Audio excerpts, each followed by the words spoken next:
A escrita e o percurso de José Gomes Ferreira são dois braços de uma mesma massa, uma intensa e assumida defesa da liberdade, não apenas de um ponto de vista da criação artística, mas do entendimento sobre a vida.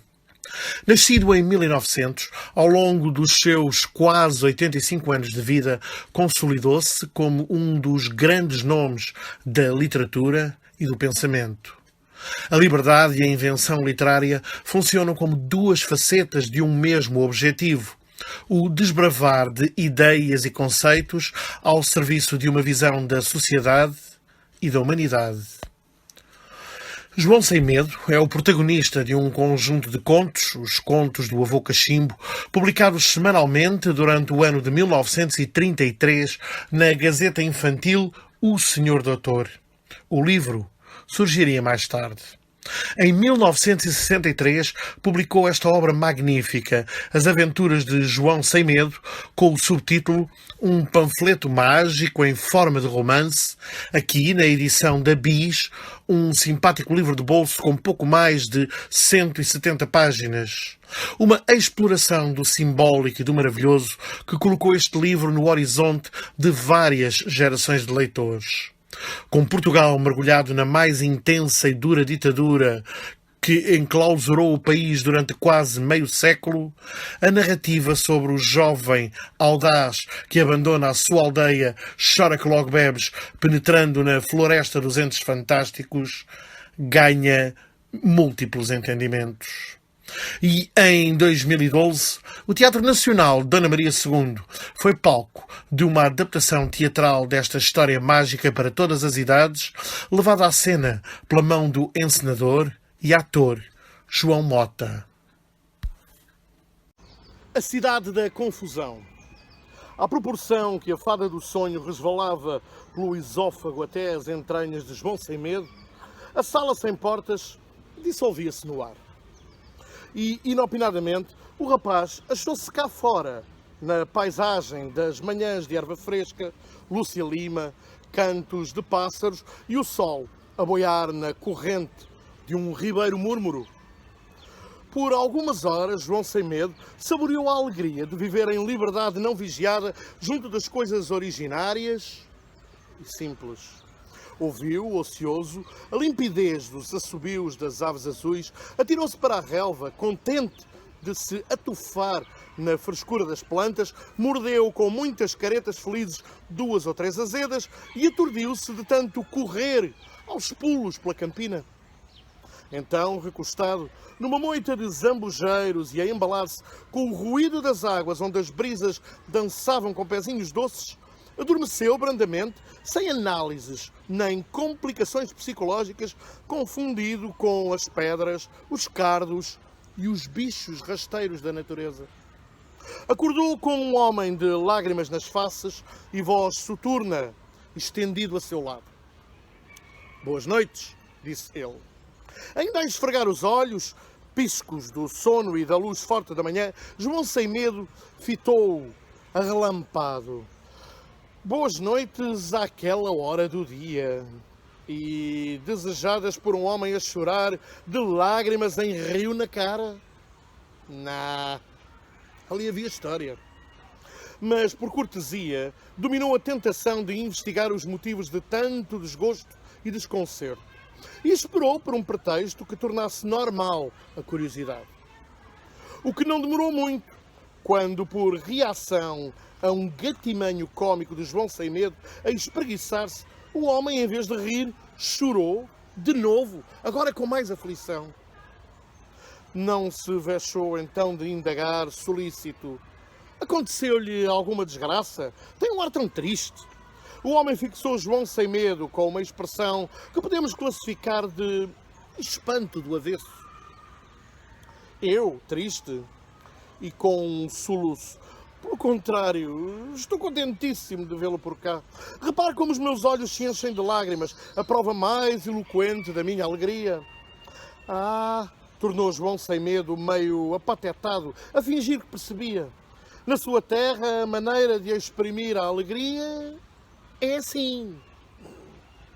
Na minha terra e em toda a parte, presumo eu. Quando estamos contentes, choramos como perdidos. E nos dias de desgraça...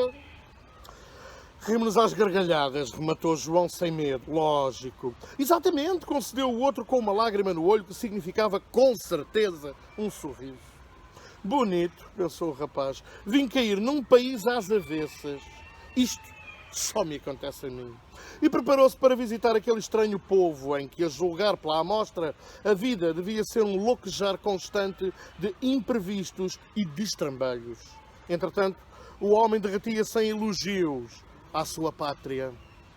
Não imagina, andamos sempre carrancudos, graves, pesarosos, vestidos de preto como gatos pingados. Isto é, somos o povo mais alegre do mundo. Mas João sem medo obstinava-se em obter explicações de certos pormenores que o intrigavam.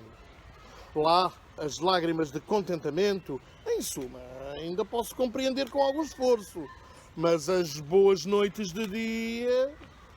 A que outra coisa podemos então aspirar de dia, senão a uma boa noite? E de noite, senão a um bom dia? João sem medo, com a cabeça chocalhante de confusão, não contestou a examinar com minúcia o seu interlocutor, jovem, baixo, atarracado, de fato de banho. Vai à praia, não? Articulou quase maquinalmente. Qual? Nunca vi o mar na minha vida. Por que pergunta isso? Por causa do seu fato de banho. Do meu fato de banho. Está doido? Para tomar banho, a andaina indicada compõe-se de fato macaco, boné de couro até às orelhas e o respectivo par de óculos para proteger os olhos do contacto com a água. Este fato que trago agora, usa-o apenas a gente do meu ofício. E qual é o seu ofício? Quis saber João sem medo, já propenso aos maiores atordoamentos. Sou aviador, respondeu o homem com a naturalidade de não poder ser outra coisa. Seguiu-se um silêncio que João sem medo aproveitou para ajeitar as ideias, um pouco emaranhadas. Decididamente, vim ter a uma terra bastante esquisita, onde os homens não obedecem à lógica e ao ritmo comuns. Não percebo porque os professores de geografia nunca me falaram deste país.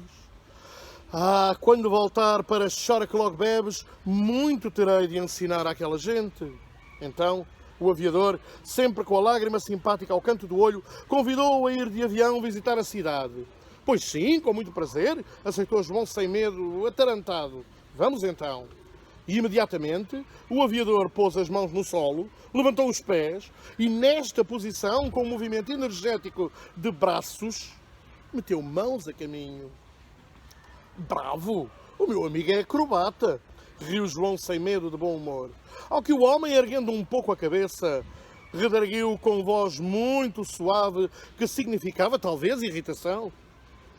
Acrobata é o senhor que anda com os pés no chão e as mãos no ar. Eu sou normalíssimo.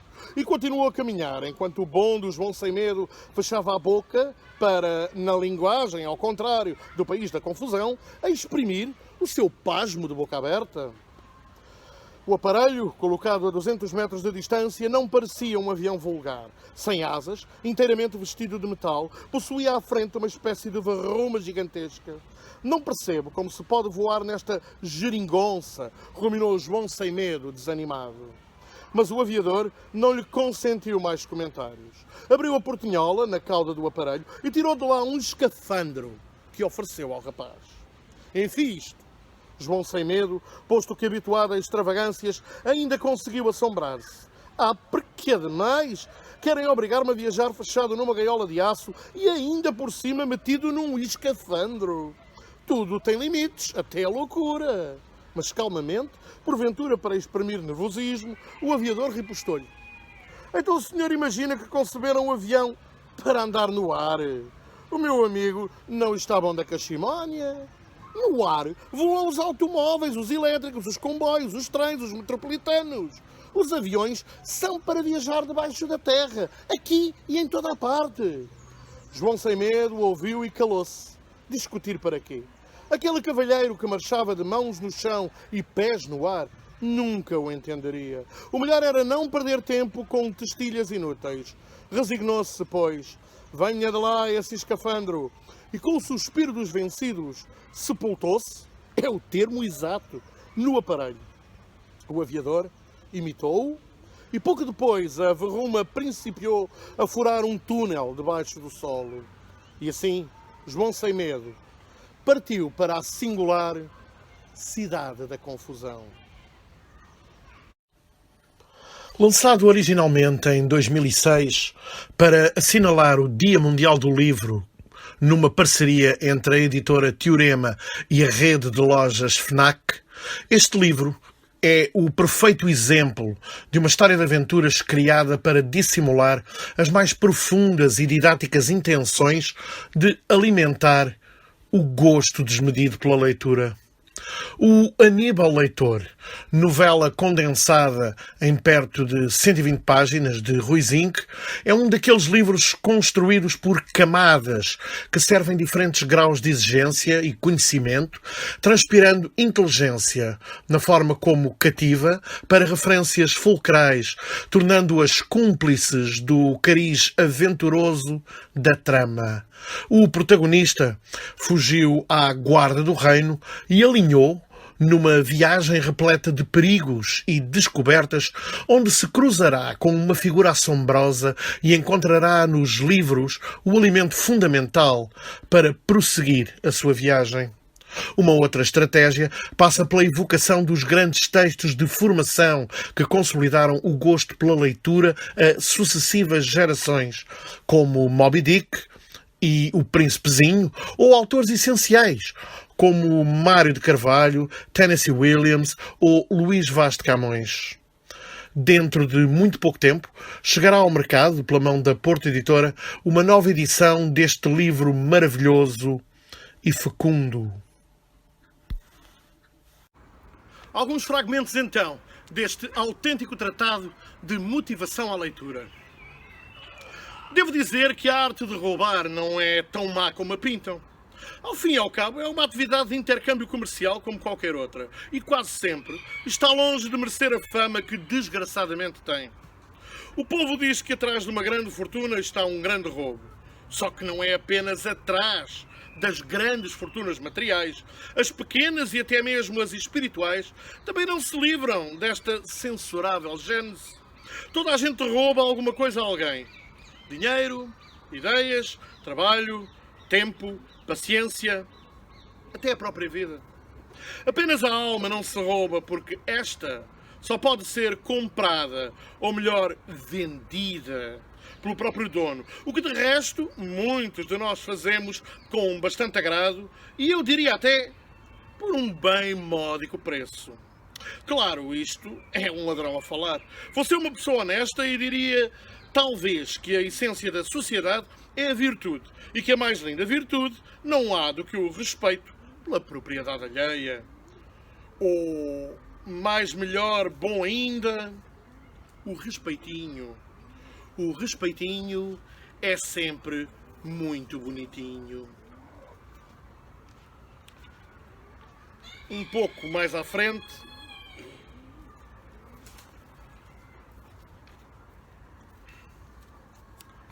encontramos uma alusão a um escritor bem nosso conhecido. E do Saramago? Gostas? Vocês devem estar todos orgulhosos. O único Nobel português. Deve ser quase tão amado como o Fernando Pessoa. Não conheço muita coisa, murmurei. Na verdade, não conhecia nada. O meu pai tinha comprado 2 ou 3 livros, até me lembrava da capa com a marca do prémio na capa, mas tanto quanto sabia, quer o meu pai, quer a minha mãe, tão pouco tinham ido além da lombada. Caí na asneira de dar uma desculpa. Não gosto de livros com muitas vírgulas. Ouve lá, tu és parvo ou fazes-te? Cortou o Aníbal Leitor.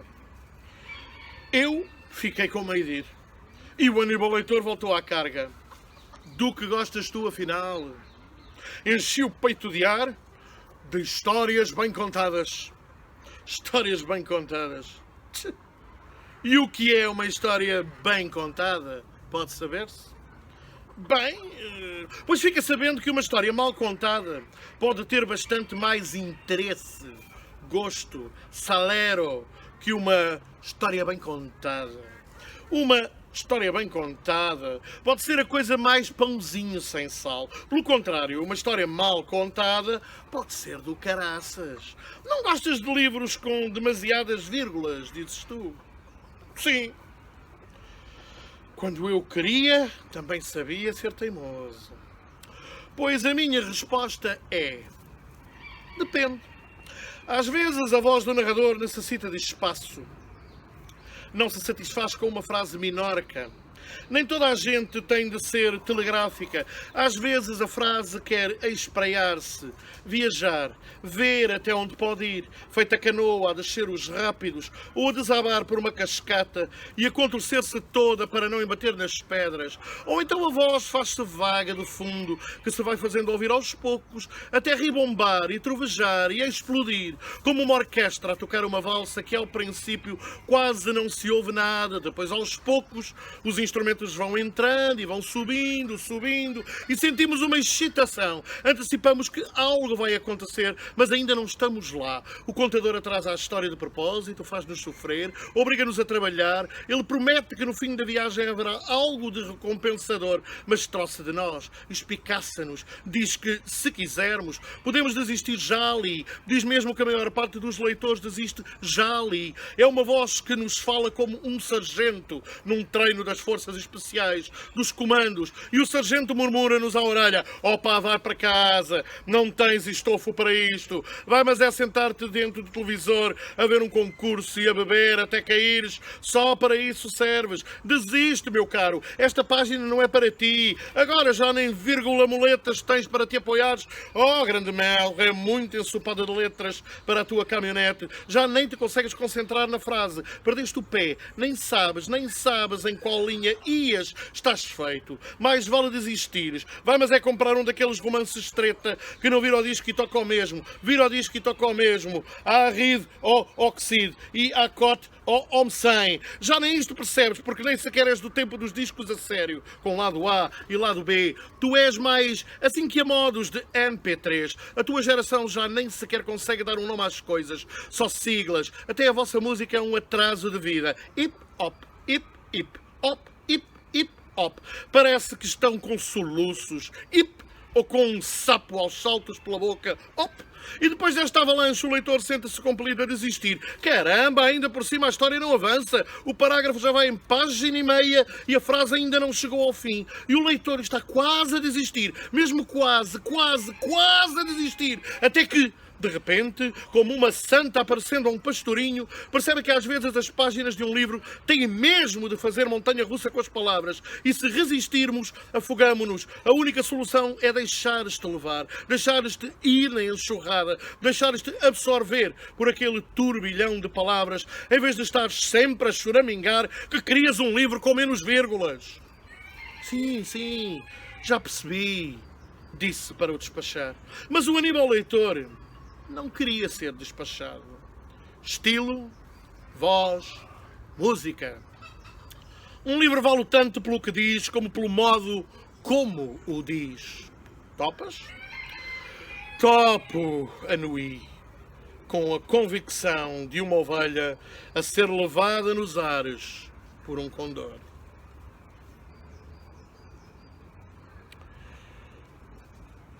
Até ao portão correu tudo bem. Depois foi um pandemónio. Para fugir, tivemos de atravessar meia cidade e toda a gente entrou em pânico. Embora fosse de noite e o trânsito menos intenso, vários carros chocaram uns contra os outros. Não que na cidade os veículos motores precisassem da ajuda do Aníbal Leitor para se espatifarem em alegre uníssono. Mas ele arcou com as culpas. E eu também, claro. E essa suspeito, que foi ainda pior das acusações, a dos danos materiais causados. Por fim, chegámos à Foz do Rio, já cercada por tanques e soldados e mísseis terra-ar. O Aníbal Leitor pousou-me no chão. Daqui para a frente, não podes vir comigo, homenzinho. Era a primeira vez que ele me chamava homenzinho. E não parecia estar a ser insultuoso ou irónico. Apertou-se-me a garganta. Sabia que acontecesse o que acontecesse, não o voltaria a ver. Não fosse eu já um homenzinho e teria chorado. Só muito mais tarde percebi o quão estúpido era o dito "um homem não chora". E por isso, só anos depois, pude chorar a minha despedida do Aníbal Lector. "Adeus, monstrengo", murmurei, mas ele já ia longe. O Aníbal Lector saltou para cima da ponte. Rugiu com ferocidade quando os tanques apontaram os canhões. Dispararam uma primeira salva, que quase acertou no tabuleiro central, mas logo tiveram de parar, por medo de fazerem mais estragos à ponte do que ao Aníbal Lector. Foi chamada a aviação, mas antes que os caças de combate pudessem chegar, já o Aníbal Lector mergulhara nas águas escuras. Muitos pensaram que se tinha afogado. Ainda bem. Nada como os nossos inimigos pensarem que estamos mortos para deixarem de nos chatear. Recentemente desaparecido e nascido em 1949, António Mega Ferreira foi um dos grandes escritores portugueses dos últimos anos e arriscou aventuras editoriais em diferentes registros, como sendo a poesia, o ensaio, o livro de viagens e até a escrita juvenil, como é o caso de um livro apaixonante, um pequeno objeto de bolso com apenas 52 páginas, publicado em 1991 na Dom Quixote. As Palavras Difíceis, terceiro livro imaginado por António Mega Ferreira, conta-nos a história do Manuel e parte de uma ida à biblioteca do seu avô com o objetivo de desvendar o significado e as implicações de uma palavra: anacronismo. Mas esse é apenas o início desta aventura intensa e divertida, com uma capa e ilustrações no seu interior da autoria de Fernanda Fragateiro. O nosso pequeno herói vai cruzar-se com as mais variadas figuras, incluindo essa de Queiroz, Sherlock Holmes, o grilo falante que acompanhou Pinóquio, o coelho branco de Alice no País das Maravilhas, ou escritores como Rimbaud e um Pires que se adivinha José Cardoso.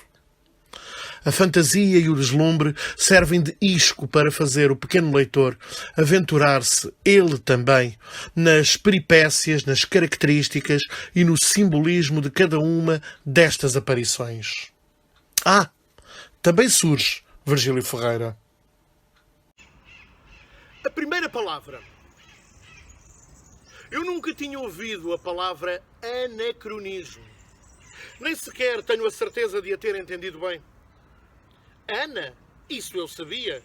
Era o nome da minha vizinha do 5º andar e também de uma colega de escola que me tinha acompanhado desde a pré-primária. E a existência de duas meninas com o mesmo nome já tinha sido para mim um quebra-cabeças.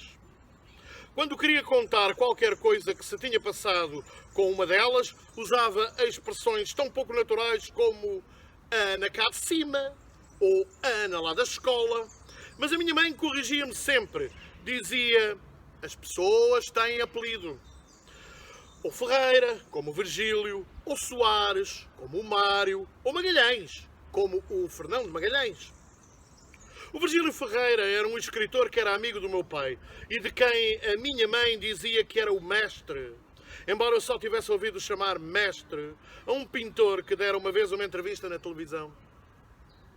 O Virgílio era um senhor de idade que falava de uma maneira engraçada, tinha um rosto cheio de rugas e muito cansado, mas lembro-me dele muito brincalhão, uma tarde que foi comer uma feijoada à casa dos meus avós e nessa altura eu ainda não tinha percebido que o mesmo nome se podia escrever com letras diferentes. Virgílio ou Virgílio, que por acaso era um colega meu de carteira. O Mário era um marocas, tinha sido eleito Presidente da República no ano anterior. A minha mãe é que gostava muito dele, o meu pai nem por isso. Punha um ar um pouco aborrecido sempre que havia eleições e dizia: lá tenho eu que votar no Marocas, como quem faz um grande sacrifício. E eu um dia até lhe perguntei se as pessoas eram obrigadas a votar no Marocas. Ele riu-se, fez-me uma festa na cabeça e disse-me: felizmente, hoje em dia, ninguém é obrigado a votar em ninguém. O Fernão de Magalhães fora outra curiosidade para mim. Era advogado, como o meu pai, mas também era um navegador antigo que tinha feito, disse-me a minha mãe, agitando a mão direita num gesto redondo, a primeira viagem de circunnavegação. Eu achava que devia ser qualquer coisa relacionada com o circo e tinha boas razões para isso. O Fernão de Magalhães entretinha-se a fazer truques com as cartas para eu ver. Uma vez até fez desaparecer uma moeda de 100 escudos do fundo de um copo só com um gesto de mão. Foi por causa de todas estas coisas que eu não percebi a palavra anacronismo. Já falei de Ana, pronto, mas cronismo lembrava-me imediatamente um corneto, um cornicho, um cronista. Eu tinha ouvido o meu pai dizer 2 ou 3 vezes que era cronista no jornal do tio Francisco. Seria um apelido. Mas nesse caso, quem era anacronismo? E a mãe tinha dito um anacronismo. Logo não podia ser uma menina. Foi então que resolvi ir perguntar ao grilo que estava na cozinha o que é que queria dizer a minha primeira palavra difícil.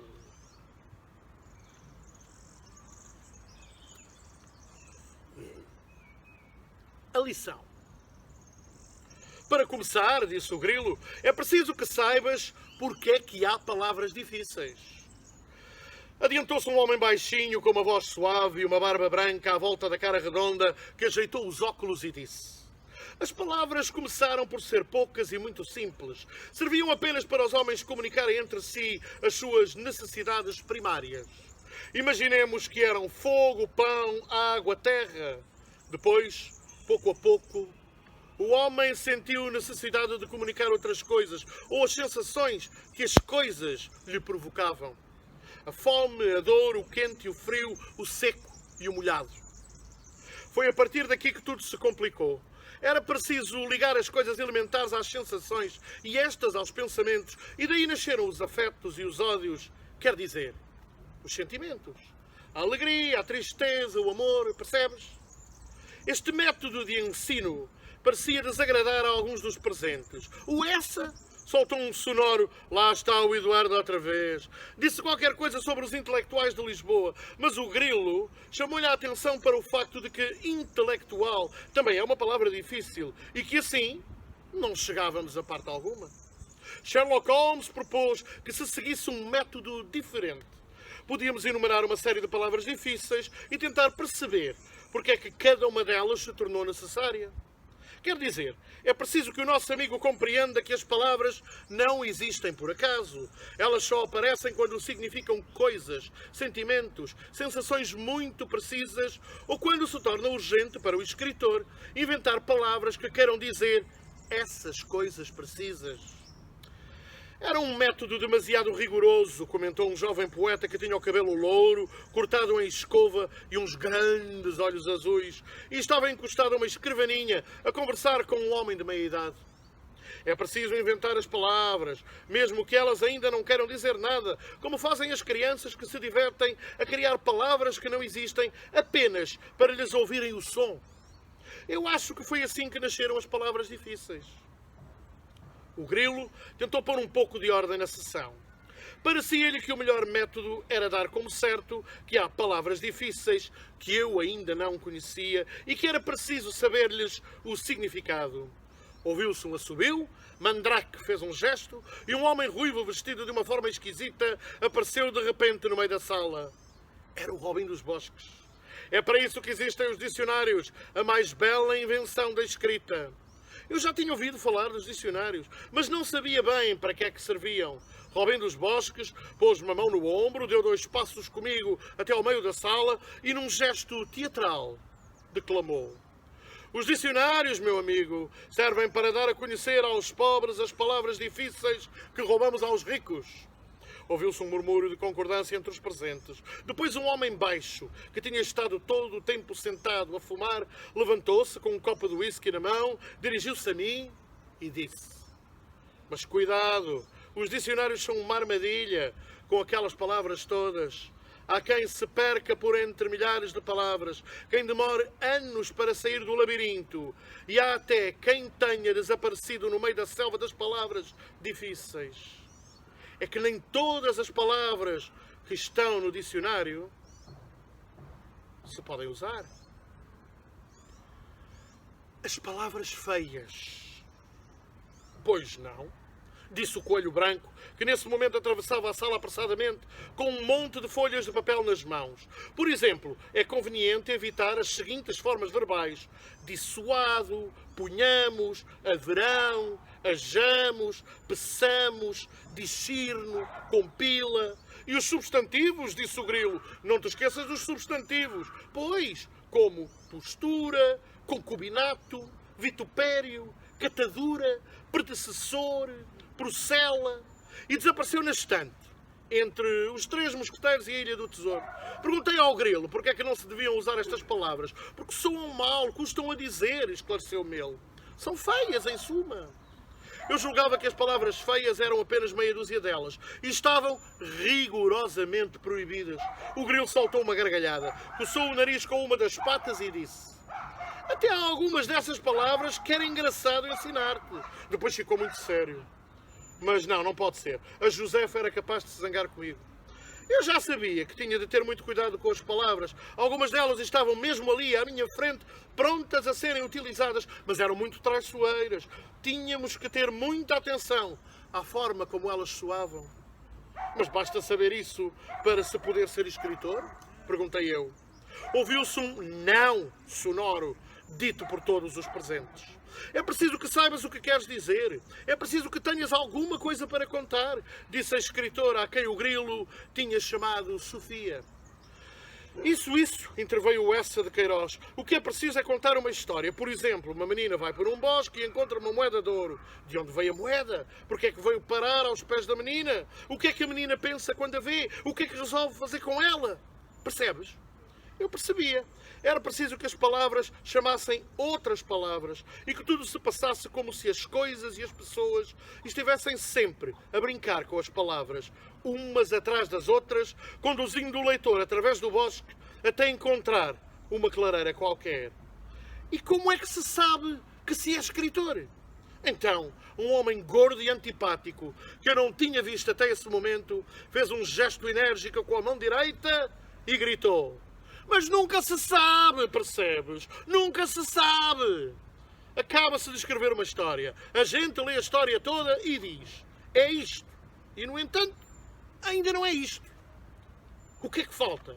Uma coisa de nada. Mas esse nada é tudo. O Grilo disse-me que o homem se chamava Balzac. Ana e o Tio Deus. Publicado inicialmente em 1974, este é um livro muito especial, quase desconhecido e capaz de surpreender leitores de diferentes idades. A sua primeira frase alimenta imediatamente o culto. O meu nome é Finn. Bom, isso não é inteiramente verdade. A primeira edição portuguesa, de 1977, deve-se à editora Ulisseia, com uma magnífica capa em tom de amarelo, desenhada por William Pappas, onde surgia a lacónica autoria Finn. O nome verdadeiro do autor é Sidney George Hopkins, natural de Londres.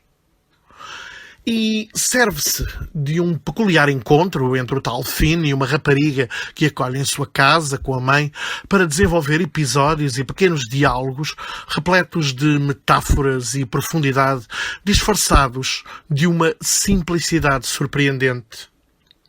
A amizade e o amor, a religião e os templos religiosos, a vida e a morte, o tempo e a finitude, são alguns dos tópicos que povoam este estranho mas irresistível livro, mais tarde reeditado na editorial Presença, sob a designação de Senhor Deus, esta é a Ana.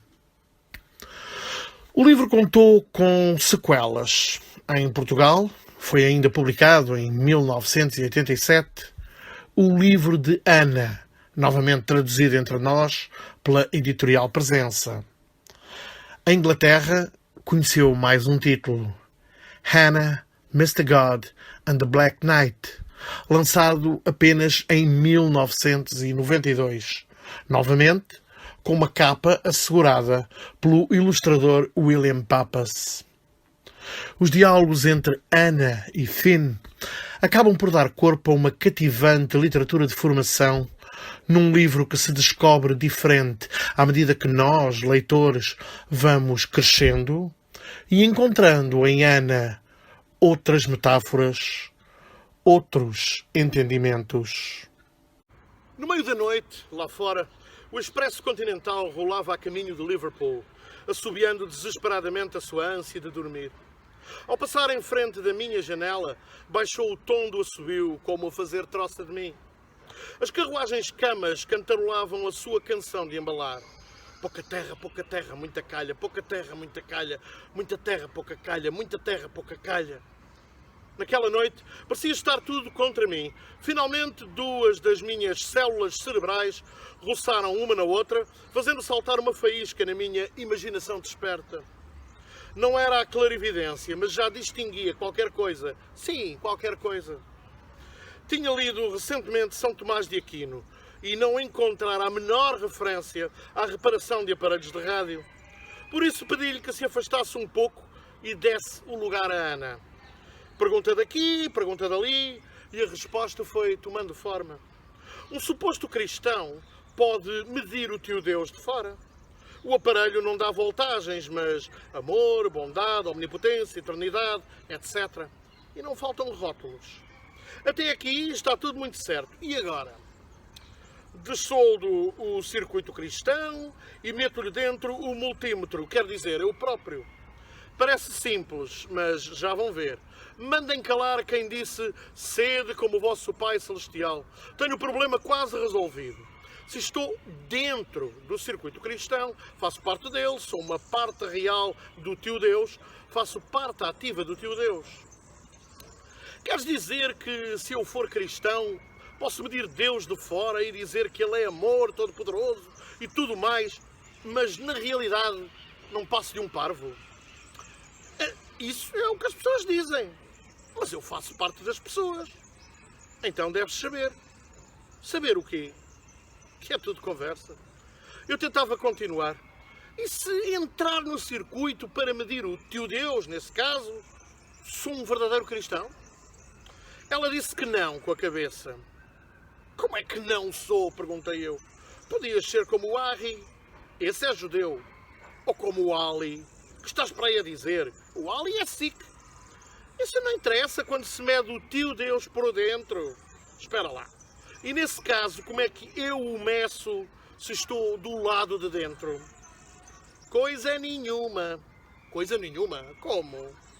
Porque não te ralas? Fazes parte do tio Deus. Foi o que tu disseste. Nunca disse semelhante coisa. Disseste sim. Disseste que a caixa fazia parte do rádio quando a medias do lado de dentro. Era verdade? Eu tinha dito isso. Havia pelo menos uma coisa de que Ana não duvidava. Era que o tio Deus tinha feito tudo. Que não havia nada que não fosse criado por ele. E bastava olhar bem para as coisas, ver como elas funcionam, como se articulam, para ter uma ideia de quem é o tio Deus. Naqueles últimos meses, eu tinha compreendido que, no fundo, Ana não se interessava nada pelas propriedades das coisas, porque essas propriedades dependem estupidamente das circunstâncias. A água é líquida, menos quando é sólida ou gasosa. E as propriedades do gelo não são iguais às do vapor. As propriedades da massa estão longe de serem as mesmas do pão. Depende só da cozedura. Nem por sombras Ana pensaria em desprezar as propriedades. Eram muito úteis, mas como dependiam das circunstâncias, não valia a pena fazer uma lista. O caminho a seguir era o das funções. Quando se mede o tio Deus de fora, encontra-se um número infinito de propriedades ou atributos, entre os quais se escolhem uns tantos que nos dirigem para uma ou outra religião. Enquanto que, estando dentro do tio Deus, encontra-se a função. E descobre-se que somos todos iguais. Não há diferença entre a igreja, o templo ou a mesquita. Somos todos iguais. E a função? Oh, a do tio Deus é a coisa mais simples deste mundo. A função do tio Deus é fazer com que o amem. Nessa altura já não é preciso medir. Julgas que o tio Deus sabe que é bom? Ana, achava que o tio Deus é um perfeito cavalheiro e nunca se viu um cavalheiro gabar-se da sua bondade. Se ele fizesse isso, deixava de ser um cavalheiro. A contradição salta à vista, não é? Eu sei que à luz do dia volta o ceticismo, mas de noite, com um anjo enroscado à nossa beira, tudo isto parece muito convincente. Em resumo, a função do tio Deus é fazer-se amar. As religiões são maneiras diferentes de medir as propriedades ou atributos de Deus. A cor e o credo não têm importância. Pela sua parte, o tio Deus não tem preferências. Achas que a Skipper agora tem asas? Perguntou alguém. Por que é que não há de ter? Eu cá não gramava ter asas. Porquê? Como é que eu despia a camisola? Estás maluco? Os anjos não usam camisola. Então o que é que usam? É uma camisa de dormir. Eu não visto camisa de dormir. Não sou nenhum larilas. A vida retomava o seu curso. Maggie, gritou alguém. Onde é que fica o céu? Em qualquer parte, respondeu Maggie. É lá no alto. Oxalá que não. Porquê? Porque se é lá no alto, podes ter a certeza que a Skippy te mija para cima. Oh, criadona. Buzz, agora que a Skippy morreu, quem é a tua namorada? Merda, respondeu Buzz. Para que é que ela havia de morrer? Foi melhor que ficar a escarrar sangue toda a vida. Mas mesmo assim, Maggie, há um céu à parte para os hereges, os católicos, os judeus e todos esses? Não, só há um céu. Então para que é que há todas essas igrejas e sinagogas? Sei lá. Deve ser o diabo quem fez isso tudo. Ele faz sempre sujeira. Achas que a Skipper foi para o diabo? Ela não aguentava. Corria logo com ela. Aguentava o quê? Que eu não fizesse rir. Ele não grama. Fica zaranza. O que será que a Skipper está a fazer agora? Deve estar a cantar coisas de igreja. Que chatice. Cantar as músicas da igreja a toda a hora. Depois levantou a cabeça e começou a trautear. E todas as crianças fizeram coro. Sam, Sam, o velho porco, lava a cara no penico, penteia-se com os dedos. Sam, Sam, o velho porco. Aposto que a Skipper vai contar tudo aos anjos. E agora, havia um homem, Lancashire. Essa não, tem muitos palavrões. Não tem. Aposto que o Nosso Senhor havia de achar graça. E eu aposto que não. Então para que é que ele nos pôs o cu se a gente não pode falar nisso? Não tem graça nenhuma, pronto. Porque é que o Nosso Senhor há de ser tão triste? Se eu fosse Deus, havia de rir à parva. E então Jesus Cristo, o que é que tem? Parece sempre um maricas nas pinturas. Aposto que ele não era assim. O velho dele era carpinteiro. E Jesus também era. Se passava o dia a serrar madeira, devia ter bons músculos. Pois eu tenho a certeza que era um gajo porreiro. Claro que era. Metia-se nos copos e tudo. Onde é que tu viste isso? Na Bíblia. Transformou a água em vinho. É uma sorte o meu velho não poder fazer o mesmo. O teu velho já não dá-me para a caixa. E porquê é que não posso dizer cu? Porque Jesus Cristo também tinha cu. Mas não dizia cu. Como é que sabes? Se calhar dizia tutu. Não podia dizer porque falava hebreu. Tu és chalado. É como aquela chata da catequese. Diz que a chuva são os anjos a chorar.